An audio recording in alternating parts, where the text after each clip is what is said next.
Hey everybody, Stephen Bogren here from Pro Physique. Today I'm going to talk to you about my 3 biggest reasons why you're not losing weight.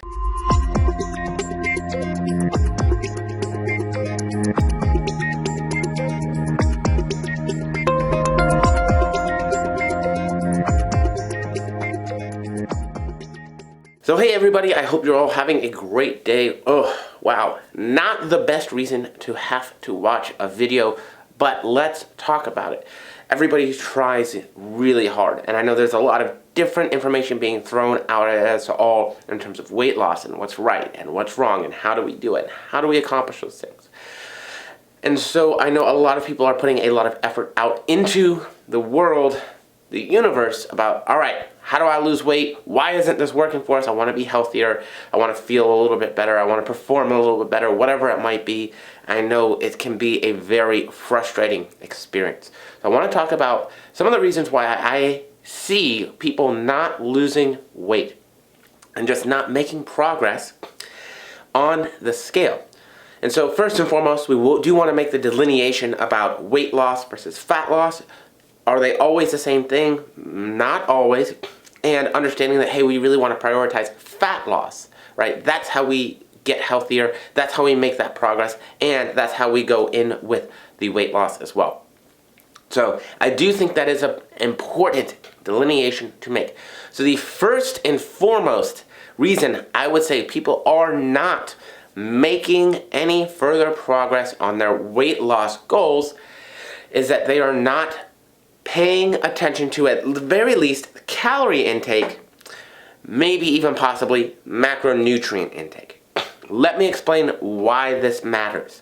If we just eat healthy, eat clean, oftentimes what that means is a drastic reduction, or at the very least, a reduction in calorie intake. And so what we're going to do is we go from eating McDonald's 5 times a week, we start eating chicken and rice and broccoli, and guess what? Our calorie intake goes from 3,000 a day down to 1,200 a day, down to 1,500 a day, whatever that number may be.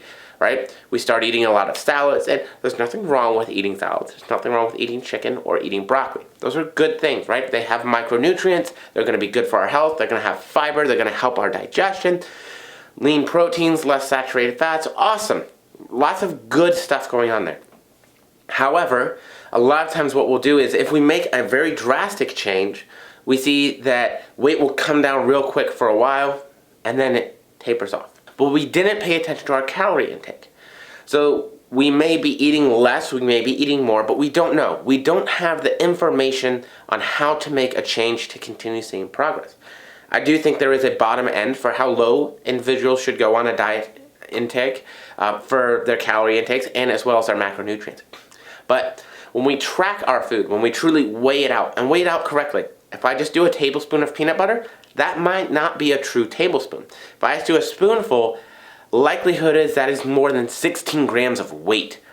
And with something that is going to be very calorie dense, like peanut butter, that's very high on its fat amount, that can easily add up to a lot of extra calories as well. So the moral of the story here is the big red flag or first reason why people aren't continuing to lose weight or aren't losing weight is we're unaware of our calorie intake. Again, this means a couple of things. Our calorie intake may be super low and we might not have room to work with there. Or we may be getting in a lot more calories than we realize still, even though we're eating healthy food options. The solution to this is to simply start weighing and paying attention and logging your food. There are a ton of different ways to do that. There are a lot of different apps for tracking. There are a lot of different ways to make it as reasonably easy as possible. And even within that, just double checking to make sure that those food entries that you're using to log and track your food are in fact correct. And this gives us a ton more room to really look at everything and say, okay, well, I can make a change here to drop a little, and I can make a change there to drop a little. And what it does is it empowers us to be able to still make progress in the weight loss goal, in the fat loss goal, in the body composition goal. It allows us to continue making that progress, or at the very least to have good hard data to say, okay, well, maybe I've been dieting a little bit too long, maybe my calories are a little bit too low, and it's time to start thinking about what else I can do next.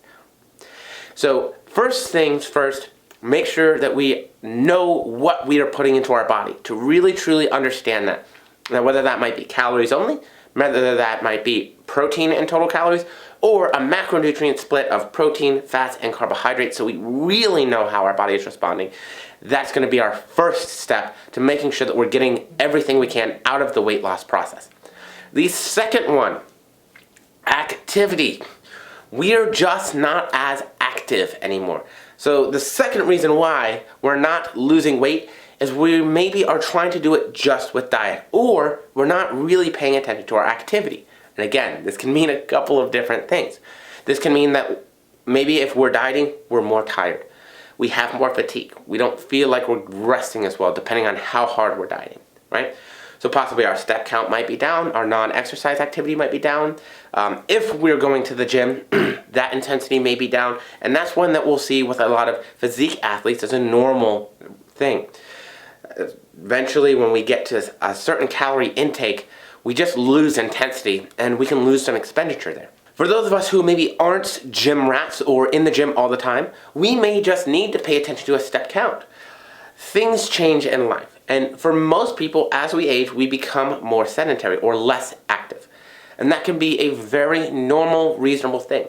I am less active than I used to be. I used to wait tables. That would consist of, on a normal day, anywhere from 10,000 to 25,000 steps, depending how busy we were and how long I worked that day. Very active, lots of expenditure. Now, I work behind a computer most of the day. My step count, my normal daily activity expenditure is much lower. And so maybe paying attention to something like a step count to make sure that we're getting enough movement, or implementing resistance training into our daily regimen or weekly regimen, maybe it's just 1, 2, even 3 days a week, can make positive progress in terms of fat loss. We might not even see that change on the scale, but we'll see that change in body composition. Maybe our waist measurement still goes down. Maybe our delts look a little bit fuller and those lines look a little bit better. Maybe our butt just looks a little bit thicker, right? A little bit plumper, a little bit more muscular. Those are also really great things to pay attention to help continue making progress, not just in weight loss, but as well as fat loss. So if we're not being active, remember, it has a whole slew of other health benefits. Cardiovascular health benefits, bone density health benefits, and your ability to stay independent in the long term can be very, very beneficial, particularly as we age. So the second one is we might not be as active as we think we are, or we might need a little bit more activity. And my third big one is for people who are maybe doing both of the first two. And maybe we're active and we're working really hard in the gym and we're dieting hard and we know what we're eating. The third one is we're not recovering well enough. Wow, we know that stress does some crazy things to the body. And we know that lifelong stress can definitely be a negative impact on our health. But when we don't often think of working out and dieting and all these physiological stressors as negative stress things, because we're doing them in the context that we want to improve health. So when we are doing them, we have to remember that there is always a point of diminishing returns. There is a point where we're doing so much, so many things, that it might make sense to take a step back and recover. And so we'll normally see some what we call biofeedback, some feelings of differences when that's the case. Sleep might not be as good. Libido might be going down, right? Our recovery, our ability to perform in the gym might be going down. Constant fatigue, poor mood state, right? Poor performance. All those things can be indicators that we might need to take a step back from the process. We might need to not necessarily just go off the rails, but maybe give ourselves a little bit of time to really recover. And maybe that means we can still go into the gym, but we do a bit less. You know, we lower our total volume. Maybe we increase our food enough to really recover and to make up. Maybe we do a mixture of both, something that we would call a diet break, right? So it's still in check. It still makes sense. It's still in a place where we're not going to see any kind of crazy amount of weight gain, but where we're allowing the body to make up, to really deal with that cortisol response, that stress response, and to get back to a place where it can keep up. I'm sure we've all been there. A place where so much is coming at us all at once where we feel like we can hardly keep our head above water. Sometimes that little vacation, that weekend, that just pause, that break during the day helps to bring back life. Well, if we know that this can happen mentally for us, we should understand that it can also happen physically. So my third one, sometimes we just need to recover. And that's all I'm talking about. These are my 3 reasons right now why you might not be losing weight. I hope they help.